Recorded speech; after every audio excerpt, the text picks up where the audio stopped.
Hello বন্ধুরা, কেমন আছো সকলে? আশা করছি সকলে খুব ভালো আছো। তো আজ হচ্ছে শনিবার। তো আজ দুপুরে কি রান্না করছি সেটাই তোমাদের সাথে শেয়ার করব। আর কদিন ধরে তো ভিডিও পোস্ট করতে পারছি না, বড় ভিডিও, কারণ শরীরটা খারাপ ছিল। ওই জন্য কি ভিডিও বানাবো, একদম ভিডিও বানাতে মন চাইছিল না। কিন্তু ফেসবুকে কাজ করতে গেলে তো ফেসবুক মামা শুনবে না, টাইম টু টাইম তোমার ভিডিও ছাড়তেই হবে। তো ওই যেমন তেমনভাবে ফটো, ছোটো ছোটো ভিডিও এই সবই পোস্ট করছি।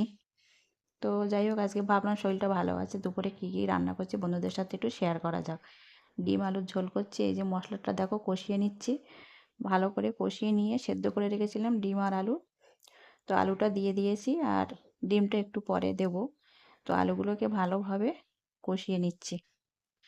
আর একটা দেখো রেসিপি বানাবো, এই যে সিম, আলু, সজনে ডাঁটা, বাঁধাকপি একসাথে বড়ি দিয়ে একটা সবজি বানাবো ডালের সাথে খাওয়ার জন্য।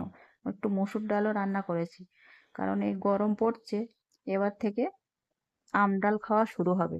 এই গরমের সময় তো আমাদের ভীষণ ভালো লাগে এই আম ডাল খেতে। তোমরা কে কে পছন্দ করো বন্ধুরা, অবশ্যই কিন্তু কমেন্টে জানিও।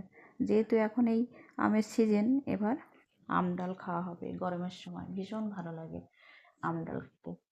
তো যাই হোক, কথা বলতে বলতে আলুটাও কষানো হয়ে গেছে। এবার আমি ডিমগুলো দিয়ে দিলাম, দিয়ে আর একটু কষিয়ে নিচ্ছি যাতে ডিমের ভিতরে মশলাগুলো ঢুকে যায়।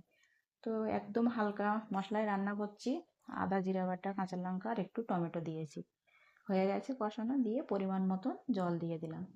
তোমরা কে কী রান্না করলে বন্ধুরা অবশ্যই কমেন্টে জানাবে, তাহলে খুবই ভালো লাগবে। এই দেখো পরিমাণ মতন জল দিয়ে দিয়েছি, দিয়ে হয়েও গেছে আমার রেসিপিগুলো সব। তারপরে আমি টেবিলে রেডি করে নিয়েছি খাওয়ার জন্য। আর এদিকে এই যে দেখো ডালটা একটু হালকাই করেছি। আর এখানে আছে গন্ধরাজ লেবু আর ভাত নিয়েছি। আর এই সবজিটা কেটে রেখেছিলাম, সবজিটাও বানিয়ে নিয়েছি। সব কিছু রেডি করে নিয়েছি, নিয়ে খেতে বসে গেছি।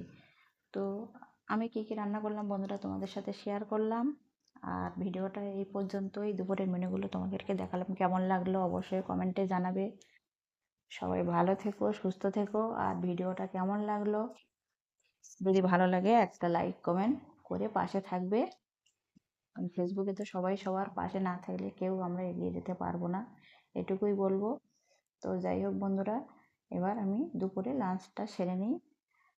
তো যাই হোক, সবাই ভালো থেকো, সুস্থ থেকো। দেখা হচ্ছে আবার পরবর্তী ভিডিওতে। আর আজকের ভিডিওটা কেমন লাগলো তোমাদের অবশ্যই কিন্তু কমেন্টে জানাবে। সবাই ভালো থেকো, সুস্থ থেকো, সাবধানে থেকো। দেখা হচ্ছে আবার পরবর্তী অন্য কোনো ভিডিওতে। সবাই ভালো থেকো, ধন্যবাদ সবাইকে, টাটা।